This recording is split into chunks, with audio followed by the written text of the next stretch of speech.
हर किसी की बर्दाश्त करने की एक हद होती है और एक बार जब वो हद पार हो जाती है ना, तो मुझे लगता है इंसान अपना आपा खो बैठता है। मैम, आप ऐसी बातें क्या करते हैं? आप ऐसी बातें क्यों करते हैं? आप कहना क्या चाहते हैं? हेलो एवरीवन, स्वागत है आप सभी का भूमिका चौहान इंग्लिश चैनल पर। मेरा नाम है भूमिका चौहान और आज मैं आपके लिए लाई हूं द थर्ड लेवल चैप्टर के बारे में कंप्लीट इंफॉर्मेशन। मतलब मैं आपको समरी बताऊंगी, कैरेक्टर्स बताऊंगी, थीम बताऊंगी, इंपॉर्टेंट इवेंट्स बताऊंगी, इंपॉर्टेंट क्वेश्चंस बताऊंगी और ऐसी बहुत सारी चीजें।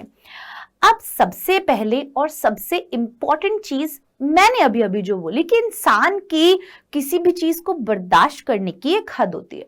मान लीजिए दुनिया के अंदर बहुत केओस है, बहुत लड़ाई, बहुत झगड़ा, या वो भी छोड़ो, दुनिया की हम बात ही छोड़ देते हैं, हमारे घर की बात ले लेते हैं। मान लीजिए आपके घर के अंदर बहुत लड़ाई झगड़ा है, मम्मी पापा से लड़ाई झगड़ा है, बीवी बच्चों से लड़ाई झगड़ा है, दादा दादी से लड़ाई झगड़ा है, तो आपका घर जाने का मन करेगा या आपका हमेशा बाहर रहने का मन करेगा? ऑब्वियसली आप सोचोगे यार घर जाके क्या करूं, फिर से वही कलेश, इससे अच्छा मैं कहीं और ही चला जाता हूं। या फिर आप अपने पुराने दिनों को याद करोगे कि कितना अच्छा समय होता था, सब इतने मिलके रहते थे, राइट? अब द थर्ड लेवल जो चैप्टर है और इसके अंदर जो कैरेक्टर है वो भी अपने पुराने दिनों को याद कर रहा है, पर उसके पास रीजन कुछ अलग है। उसके घर में कोई कलेश नहीं है, पर दुनिया में कलेश है। वर्ल्ड वॉर चल रहा है, लोग अलग लेवल के परेशान हैं, हर जगह खून खराबा, मौत, एंजाइटी, डिप्रेशन, स्ट्रेस, केओस, सब चीजें चल रही हैं, जिसकी वजह से हमारे चार्ली जो इस चैप्टर के अंदर मेन कैरेक्टर है वो फील करने लगते हैं कि मुझे इस टाइम में रहना ही नहीं है। पुराने दिन कितने अच्छे होते थे, लोगों के पास कोई काम नहीं होता था, कोई काम एज इन कम काम होता था, इतना ज्यादा भाग दौड़ वाली जिंदगी लोगों की नहीं रहती थी। और इसीलिए वो कहीं ना कहीं अपने मन के किसी कोने में ये सोच के बैठा था कि यार काश मैं उस पुरानी दुनिया में वापस जा सकता। मतलब उसके मन के अंदर एक इच्छा थी।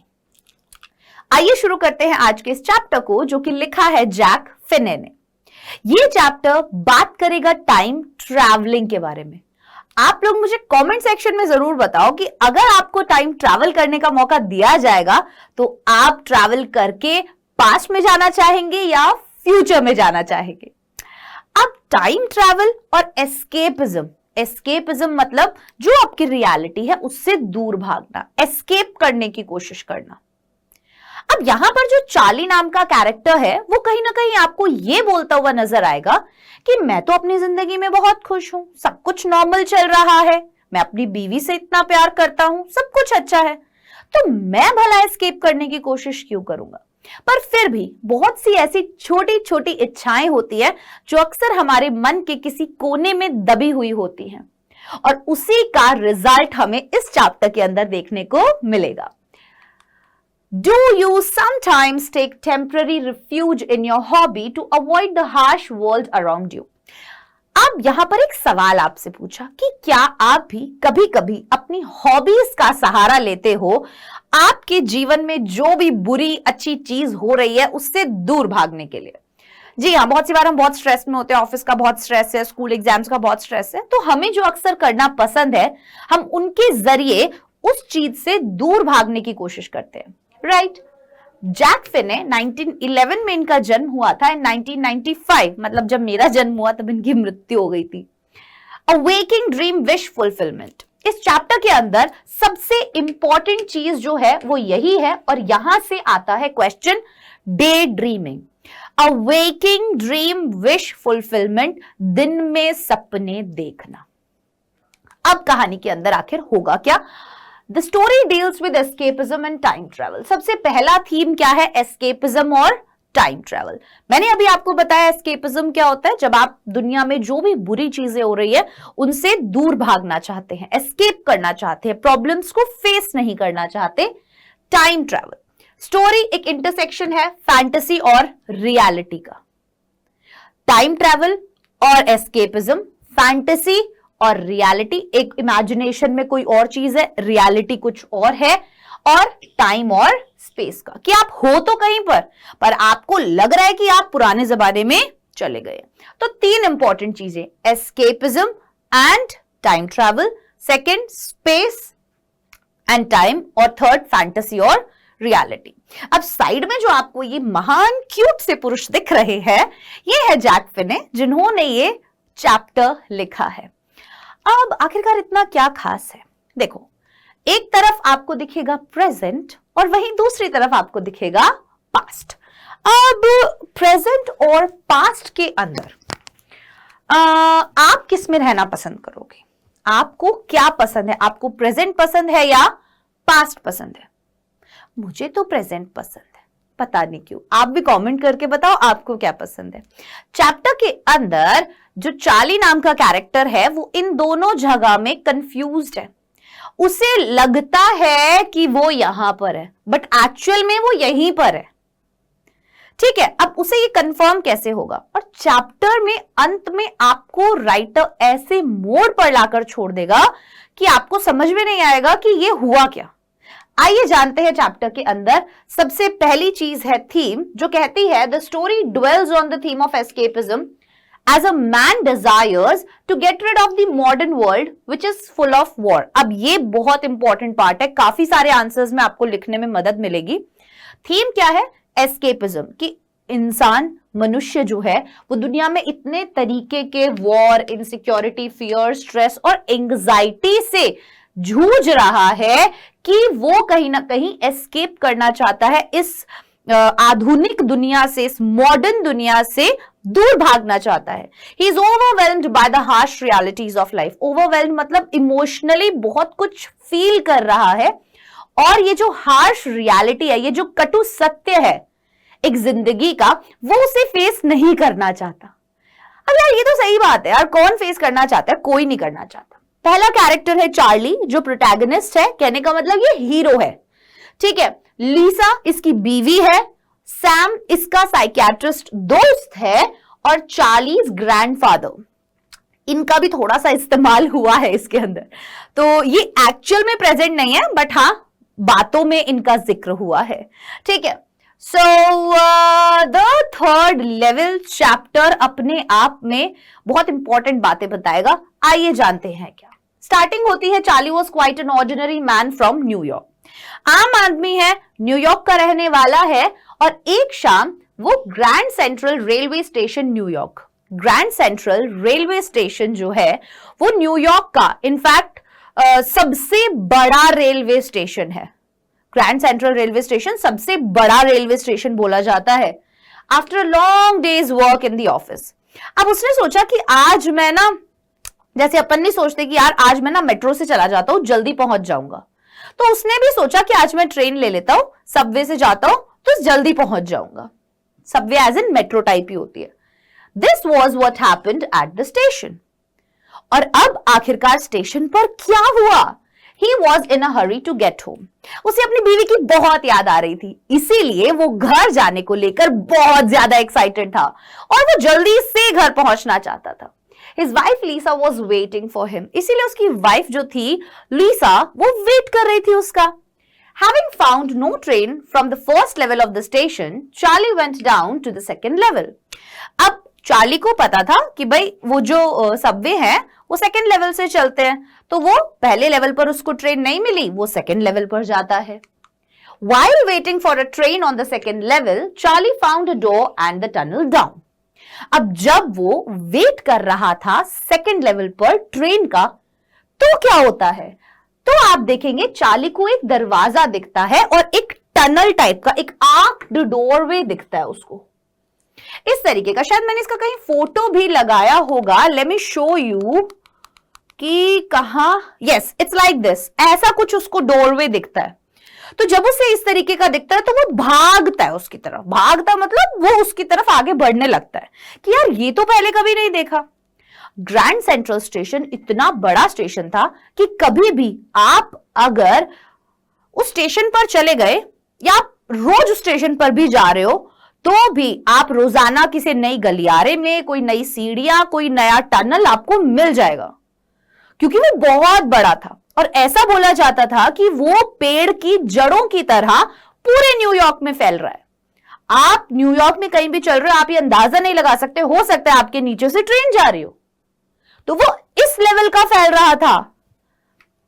Curious as he always was, Charlie suspected it was a mysterious tunnel. अब हमेशा से क्यूरियस तो था, ये क्या है, ये क्या है, ये क्या है, ये क्या है। तो चार्ली को लगा कि ये कोई मिस्टीरियस टनल है, और अननोइंगली हम बोल सकते हैं कि वो उस टनल की ओर मुड़ने लगा। अब Following the tunnel, he took steps down and reached the third level of the station. Tunnel को फॉलो करते उसने कुछ सीढ़ियां ली, नीचे की ओर उतरा और उसे थर्ड लेवल मिल गया। अब आपके घर में 2 फ्लोर है और आप मम्मा को बोलो आज तो मम्मी मैं तीसरे फ्लोर पे जाके आया, तो जो चमाट पड़ेंगे ना, और मम्मी सोचेगी लड़का मेरा बहरा गया है। कहने का मतलब मम्मा को लगेगा कैसी बातें कर रहा है, जब घर में ही 2 फ्लोर है तो तू तीसरे फ्लोर पे कहां जाया। यहां पर भी जब ग्रैंड सेंट्रल स्टेशन के, मतलब तुम किसी भी चीज पर हाथ रख के कसम खा लो, उसने बोला कि जो टाइम टेबल है ना, जितनी भी ट्रेन कब आती है कब जाती है, इन टाइम टेबल्स के ऊपर हाथ रख के अगर कसम खिलवा लो तो भी हर बंदा ये बोलेगा कि ग्रैंड सेंट्रल स्टेशन के 2 लेवल है। पर चार्ली बोलता है मुझे पता है ग्रैंड सेंट्रल स्टेशन के 3 लेवल हैं, मुझे पता है 3 लेवल है। और वो बोलता है कि क्यों है भाई 3 लेवल ग्रैंड सेंट्रल स्टेशन के? कहता है मैंने देखे हैं। वो इसी तरीके की बात कर रहा है। But grand central has only 2 levels, how is this third level possible? But grand central station के तो 2 ही लेवल है, तो ये तीसरा लेवल कैसे पॉसिबल है भाई? Charlie remained wondering. तो चार्ली सोच रहा है wondering at the old fashioned train engines। अब वो वहां पे जब अपनी चारों तरफ नजरें घुमाता है तो उसे सब कुछ पुराने जमाने का लगता है, 1890s टाइप के जमाने का लगता है। लोग है बड़ी बड़ी मूंछों में, लड़कियों ने वो मोटी मोटी स्लीव्स वाले कपड़े पहने हैं, फ्रॉक पहनी है लंबी लंबी, कैन यू सी, देखो ऐसी मोटी मोटी स्लीव्स, लंबी लंबी स्कर्ट्स, बूट्स पहने हैं, बड़ी बड़ी मूंछों वाले लोग हैं, हर एक की आप मस्टैश देखो कितनी बड़ी बड़ी है। जब वो इस तरीके की चीजें देखता है तो वो कहता अरे मैं तो ये पता नहीं कौन से जमाने में आ गया हूं। एट द 100-year-old फैशन, 100 साल पुराना फैशन। मेन विद लॉन्ग मस्टॉश, ये लंबी लंबी मूछे हो तो नथुलाल जैसी वरना ना हो। Women dressed in the old French style, महिलाओं ने पुराने जमाने के टाइप के कपड़े पहने हुए हैं। A man pulling out his watch from pocket, और वो जो वेस्ट पहनते हैं ना, आप लोगों ने यूजुअली कोट वगैरह देखा होगा, let me show you again. इस तरीके से जो वेस्ट पहनते हैं, इसमें से एक इंसान इस तरीके से वॉच निकाल रहा है, तो उसे लगता है भाई साहब कहां आ गया हूं मैं, आखिरकार आ कहां गया हूं मैं। From pocket gas lamps and spittoons, spittoons पीकदान को बोलते हैं। ये सभी चीजें उसे दिख रही हैं जो पुराने जमाने की लग रही हैं। Fewer ticket Windows. अब यहां से क्योंकि एग्जाम में सवाल आता ही आता है 99%, बहुत बार देख लिया मैंने, किसी ना किसी सेट के अंदर तो इससे सवाल होता है। सवाल क्या होता है कि जब चार्ली 3rd लेवल पर पहुंचा तो वहां पर उसने क्या क्या चीजें देखी जिससे उसे ये लगा कि ये 3rd लेवल है। तो हम यहां पर आपके लिए लाए हैं सारी चीजें मेंशन करके कि भाई ये चीजें थी, तो आप ये सब चीजें लिखेंगे एग्जाम्स में। जैसे स्मॉल रूम, जगह छोटी थी, कम विंडोज थी टिकट की, कम ट्रेन गेट्स थे, वुडन के थे, पुराने जमाने के दिखने वाले इंफॉर्मेशन बूथ था, आदमियों के बहुत बियर्ड वगैरह थी, साइड बोन्स, बड़े बड़ी कलमें थी, फैंसी मस्टाशेस, बड़ी बड़ी अजीब सी मूछे थी, फैंसी एकदम। लड़कियों ने लंबी लंबी स्कर्ट्स पहनी थी, हाई बटन शूज पहने थे, and leg of mutton leaves, और जो उनकी बाजुएं थी वो मोटी मोटी होती थी। ठीक है। A man looking at a pocket watch, एक इंसान को देखता है, वो जेब में से ऐसे निकालता है और उस वॉच में समय देखता है। Old style locomotive with funnel shaped stack, old style locomotive, पुराने जमाने का, मैंने स्टार्टिंग में ही लगा रखा था। इस तरीके का लोकोमोटिव, इस तरीके का इंजन दिखता है जिसमें ये पुराने तरीके का स्टैक वगैरह होता है। ठीक है। ये सब चीजें जब वो देखता है तो उसे रियलाइज होता है कि भाई मैं सच में कहीं और आ गया हूं। Open gas lights being used, ठीक है, फ्लिकरिंग लाइट्स दिख रही थी उसे ऐसे झपझप करती हुई, तो उसने देखा अच्छा गैस लाइट का यूज हो रहा है। Brass spittoons on the floor, brass के पीकदान थे फ्लोर पर। Wants to visit his hometown Galesburg. जैसे ही उसने वो सारी चीजें देखी ना, तो उसे लगा अरे मैं तो पुराने जमाने में आ गया, अब तो मैं अपने होम टाउन जा सकता हूं गेल्सबर्ग। इससे क्या पता चलता है कि उसके दिमाग में ये तो था ही कि मैं इस मॉडर्न वर्ल्ड से छुटकारा चाहता हूं और मैं पुराने जमाने में वापस जाना चाहता हूं, क्योंकि वहां पर सब कुछ शांत होता था। वहां लोगों के अंदर मन में इतनी सारी एक होता ना कि रश नहीं था चीजों को लेके, पीसफुल था पास्ट। तो वो 2 टिकट खरीदने की कोशिश करता है, एक अपने लिए एक अपनी बीवी के लिए। वो सोचता है भाई ले लेता हूं टिकट। टिकट काउंटर पे जाता है, उसको बोलता है मुझे 2 गेल्सबर्ग की टिकट दे दो, इलिनॉइस की। तो वो टिकट काउंटर पे जो बंदा बैठता है ना, वो उसे ऐसे घूर के देखता है। कहता है घूर के क्यों देखता है भाई, 100 साल पुराना नोट देगा उसको, 100 साल पुराने बंदे को अगर तू नए जमाने का नोट देगा तो वो तेरे को घूर के ही देखेगा ना। तो यहां पे वो उसको कहता है अच्छा मुझे पागल बनाने की कोशिश कर रहा है, नकली नोट देगा मुझे। 100 साल पुराने बंदे को क्या मालूम कि अभी 100 साल बाद ये तरीके के नोट चलेंगे। Clark grows suspicious as Charlie doesn't have old style currency back to the present day world.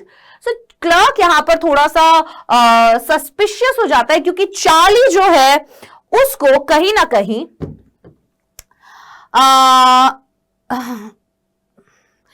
Clerk को थोड़ा सा शक हो जाता है, क्योंकि चार्ली के पास पुराने स्टाइल की करेंसी नहीं होती, क्योंकि ऑब्वियसली वो अभी नए जमाने का इंसान है। From a newspaper. अब एक बात सोचो, किस लेवल की कल्पना करे हुए है इस आदमी ने। इस आदमी ने किस लेवल की कल्पना की हुई है, मतलब नेक्स्ट लेवल की कल्पना की हुई है इसने। रियलिटी में तो पॉसिबल नहीं है ना। तुम कौन से स्टेशन पे जाके कौन सी टनल में घुस गए और तुम्हें लग रहा है कि तुम टाइम ट्रैवल कर गए। Is it practically possible? No. तो ये कल्पना ही चल रही है उसकी, फैंटेसी चल रही है। From a newspaper he learn the time. अब वो सोचता है सब कुछ कंफर्म करने के लिए वो एक न्यूज़पेपर वाले बच्चे के पास जाता है, वहां देखता है दी वर्ल्ड नाम से न्यूज़पेपर वहां पर होता है। अब दी वर्ल्ड नाम से न्यूज़पेपर होता है और वहां पे उस समय के प्रेसिडेंट की फोटो उसमें छपी होती है और उसके बारे में बात होती है कुछ। प्रेसिडेंट रोजवेल्ट आई गेस उनका नाम था। तो 1895 उसने देख लिया time. Charlie new one thing for sure, time travelling. Charlie एक बात के लिए कंफर्म हो गया कि मैं टाइम ट्रैवल करके आ चुका हूं।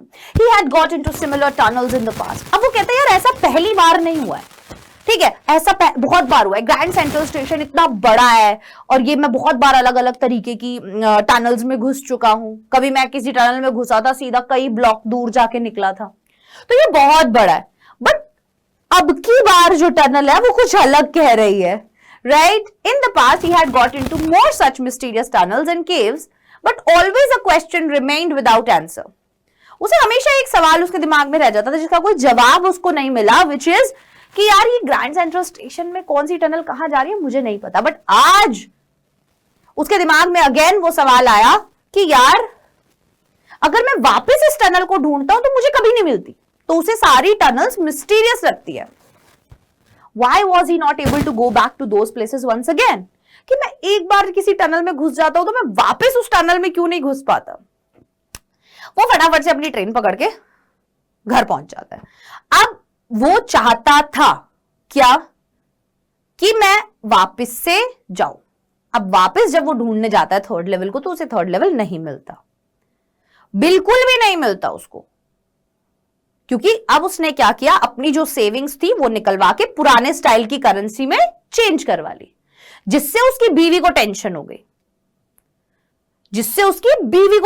हो गई। अब यहां पर एक एंट्री है जो है सैम की, और सैम है इसका दोस्त जो कि एक साइकियाट्रिस्ट भी है।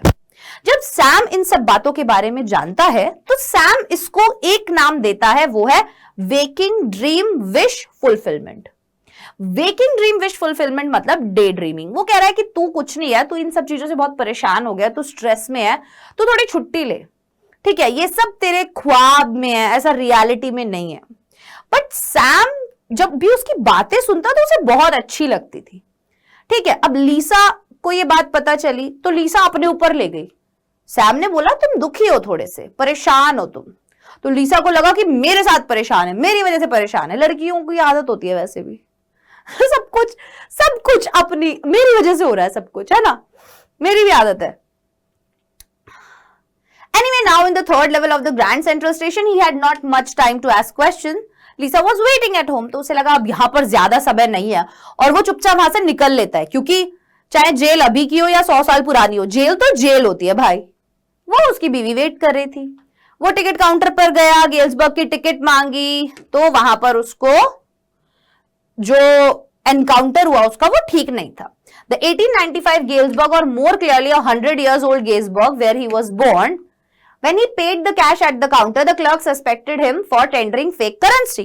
तो ये मैंने अभी आपको सारा बताया, ठीक है। Charlie narrates this incident to Sam Weiner. सारी ये बातें वो अपने दोस्त सैम वीनर को बताता है, जो कि साइकियाट्रिस्ट था। तो सैम सारी बातों का कंक्लूजन निकालता है और कहता है कि चार्ली कुछ नहीं है भाई, ये सब ये केवल केवल केवल तेरी इमेजिनेशन है। अब the miseries which the modern world full of war, again very very important, वो कहता है कि ये जो दुनिया है ये घर है कांटों का, है ना, और तेरे दिमाग के अंदर वो जो गेल्सबर्ग चल रहा है वो फुलवारी है। कहने का मतलब ये है कि ये सब टेरर और ये सब चीजें हैं, had to offer made Charlie hallucinate about the existence of the third level। तो इन सभी चीजों ने कहीं ना कहीं चार्ली को हेल्यूसिनेट, मतलब कल्पना कर रहा है, वो उसे वो चीज दिखाई दे रही है, ठीक है, उसे वो चीजें दिखाई दे रही हैं जो कि रियल रही हैं about the existence of the third level, कि थर्ड लेवल एग्जिस्ट करता है या नहीं करता है। तो नहीं करता ऑब्वियसली, उसके दोस्त के अनुसार। वो कह रहा है कि ये सिर्फ तुझे दिखाई दे रहा है, हेल्यूसिनेट कर रहा है तू। During his lunch break the next day, Charlie withdraws nearly all his savings. सारी सेविंग निकलवा ली उसने, and buys old style currency, और पुराने जमाने की करेंसी जो उस समय में चलती थी 1895 में, वो करेंसी में चेंज करवा लिए गेल्सबर्ग की टिकट खरीदने के लिए। But he can never again find the entrance to the third level at Grand Central Station. But obviously उसे कभी भी वापस से थर्ड लेवल नहीं मिला ग्रैंड सेंट्रल स्टेशन पर, क्योंकि वो obviously एक कल्पना थी बच्चों। However, Charlie finds evidence that the third level actually exists when he discovers a letter dated July 18, 1894. अब चार्ली को शौक था स्टैम्प्स कलेक्ट करने का, और ये शौक उसे उसके दादाजी से मिला था। तो जैसा कि बोला जाता है कि हम हॉबीज जो हमारी होती है वो कहीं ना कहीं हमें मदद करती हैं जीवन के दुख परेशानियों से थोड़ा सा सुकून दिलवाने में, वैसे ही जो इसकी हॉबी थी स्टैम्प कलेक्ट करने की, वो कहीं ना कहीं उसकी पास्ट की यादें थी, कहीं ना कहीं उसको टाइम ट्रैवल करके पास्ट में ले जाती थी, कहीं ना कहीं एक जरिया था पास्ट में जाने का उसके लिए, इसीलिए वो चीज बहुत अच्छी लगती थी उसको। अब इसके अंदर फर्स्ट डे कवर है ना, उसका भी जिक्र होगा जिसके बारे में हम बात करेंगे। अब जब वो उस स्टैम्प कलेक्शन को देखता है तो ये फर्स्ट डे कवर्स क्या होते थे? फर्स्ट डे कवर्स एक तरीके से कोई भी स्टैम्प है, ठीक है, वो जब इशू होती है तो ये जो स्टैम्प कलेक्ट करने वाले लोग होते हैं ये फर्स्ट डे उसी दिन जाकर वो स्टैम्प खरीदते हैं, अपने खुद को ही उस स्टैम्प पोस्ट कर देते हैं। कहने का मतलब एक खाली लिफाफा लेते हैं, उसके अंदर खाली कागज डालते हैं, उस दिन जो स्टैम्प इशू होती है वो स्टैम्प उस पर लगाते हैं और खुद को ही पोस्ट कर देते हैं, जिससे उसके ऊपर जो पोस्ट मार्क लगता है, ठीक है, उससे डेट फिक्स हो जाती है कि भाई इस डेट को ये वाली स्टैम्प इशू हुई थी। तो फर्स्ट डे कवर उसे कहते हैं। अब फर्स्ट डे कवर उसके पास बहुत सारे थे, ठीक है, जिसके जरिए वो स्टैम्प्स कलेक्ट कर रहा है वो बहुत सारे थे जो उसके दादाजी से उसे मिले थे। तो वो बैठकर एक दिन ऐसे ही उनको देख रहा था, तो उसके अंदर उसे जुलाई 18, 1894 का एक फर्स्ट डे कवर मिलता है, जिसके अंदर एक प्लेन पेपर नहीं बल्कि एक लेटर होता है। देखो यार, क्योंकि उसको थर्ड लेवल वापस से तो नहीं मिला, कुछ दिन उसने ढूंढा फिर छोड़ दिया। अब एक दिन ऐसे ही उसको, जब वो अपने स्टैम्प कलेक्शन को देख रहा था तो उसने उसको उठाया, उसमें से उसको लगा कि अरे ये तो पहले नहीं था, आज कहां से आया। Addressed to his grandfather at Galesburg, उस पे एड्रेस कितना था? ग्रैंडफादर का था जो गेल्सबर्ग में रहते थे। From his psychiatrist Sam Weiner. और वो किसकी तरफ से था? Sam Weiner. अब एक बात बताओ, 100 साल पहले थोड़ी ना सैम वाइनर जिंदा था, नहीं था ना।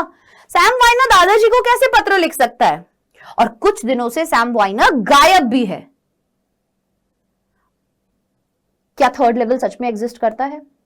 सुनना मेरी बात यहां पर। चार्ली जब भी सैम को बातें बताता था तो सैम बहुत खुश होता था। सैम है तो इंसान ही, साइकियाट्रिस्ट बेशक हो। सैम भी उसी दुनिया में रह रहा है जिसमें चार्ली रह रहा है, तो सैम भी एस्केप करना चाहता था। अब क्या सैम सच में गायब है या ये चार्ली की कल्पना है? पहला क्वेश्चन। दूसरा क्वेश्चन, क्या ये लेटर सच में है या ये चार्ली की कल्पना है? जो इंसान थर्ड लेवल की कल्पना कर सकता है कि मैं यहां गया, टिकट खरीद रहा हूं, जो इंसान अपनी सारी सेविंग्स उस कल्पना के दम पर निकलवा सकता है, वो इंसान ये कल्पना भी कर सकता है कि सैम वीनर गायब है। वो ये भी कल्पना कर सकता है कि ये लेटर एग्जिस्ट करता है। वो ये कल्पना भी कर सकता है कि सैम वीनर वहां पर है। अब सैम वीनर ने क्या चीज लिखी लेटर के अंदर?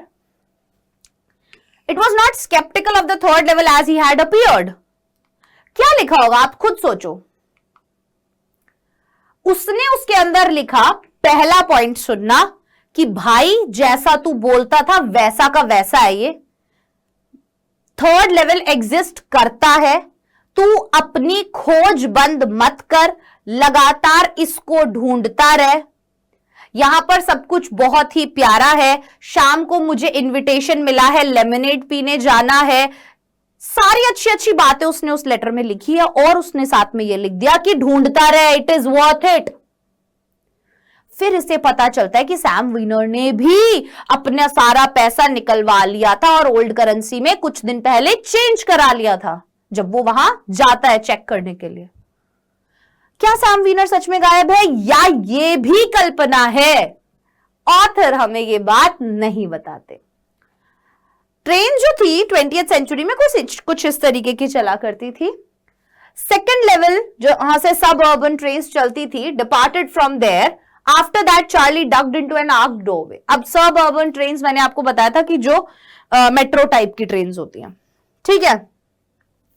चार्ली जो है वो एक ऐसे आर्क्ड डोरवे में घुस जाता है और वहां पर गायब हो जाता है। थर्ड लेवल के अंदर का सारा डिस्क्रिप्शन मैंने आप लोगों को बताया था। ये सब वही चीज है, ध्यान रखिएगा इन चीजों का। अब आगे की कहानी के अंदर क्या होता है? आगे की कहानी के अंदर जब वो उस लेटर को पढ़ता है तो यहां पर एक सवाल हमारे सामने वापस से आकर खड़ा हो जाता है, जो ये कहता है कि आखिरकार क्या थर्ड लेवल एग्जिस्ट करता है या नहीं करता? कहानी को जैक फिने इसी मोड़ पर आकर छोड़ देते हैं और आपके ऊपर अब यह निर्भर करता है कि आप बताएं थर्ड लेवल एग्जिस्ट करता है या नहीं। तो आप मुझे डिटेल में बताना है ना कमेंट सेक्शन के अंदर कि आपको क्या लगता है थर्ड लेवल एग्जिस्ट करता है या नहीं। दूसरी चीज, ये कुछ डिटेल्स है सेकंड लेवल की कि सेकंड लेवल पे पहले वो गया और उसके बाद जब वो थर्ड लेवल पे गया तो वहां पर क्या क्या चीजें थी, उनसे रिलेटेड फोटोज भी मैंने यहां पर लगा दी हैं, ठीक है। तो ये वाला डिटेल आप थोड़ा सा याद अगर रखोगे तो एग्जाम में जो क्वेश्चन आता है वो इजीली आप अटेम्प्ट कर लोगे। अब एक चीज जो बहुत इंपॉर्टेंट है वो मोस्ट इंपॉर्टेंट क्वेश्चंस हैं जिसका आप स्क्रीनशॉट ले सकते हो। इन क्वेश्चंस को अगर आप प्रैक्टिस करोगे तो आपका फायदा होगा क्योंकि प्रीवियस ईयर पेपर्स में अक्सर ऐसे सवाल पूछे जाते हैं। सो ये 10 से 11 क्वेश्चंस हैं जो मैं यहां आपके पास लेकर आई हूं और अब आप लोगों को बताना है कि क्या सैम वीनर सच में गायब हुआ है या ये केवल हमारे चार्ली की कल्पना है। क्या थर्ड लेवल चार्ली की कल्पना है? क्या चार्ली को वापस से थर्ड लेवल मिल पाएगा? और क्या आप भी किसी थर्ड लेवल में जाना चाहेंगे? मैं आशा करती हूं कि आज का ये छोटा सा वीडियो आप लोगों को पसंद आया होगा जिसके अंदर हमने थर्ड लेवल चैप्टर को पढ़ा, समझा, जाना। एंड अगर आप पहली बार इस चैनल पर आए हैं तो चैनल को सब्सक्राइब जरूर कीजिएगा। यहां पर आपके कोर्स की सारी वीडियोस आपको मिलेंगी, लाइव क्लासेस भी आपको मिलेंगी और एग्जाम्स की पूरी तैयारी करवाई जाएगी। Bye bye everyone, take care, all the best.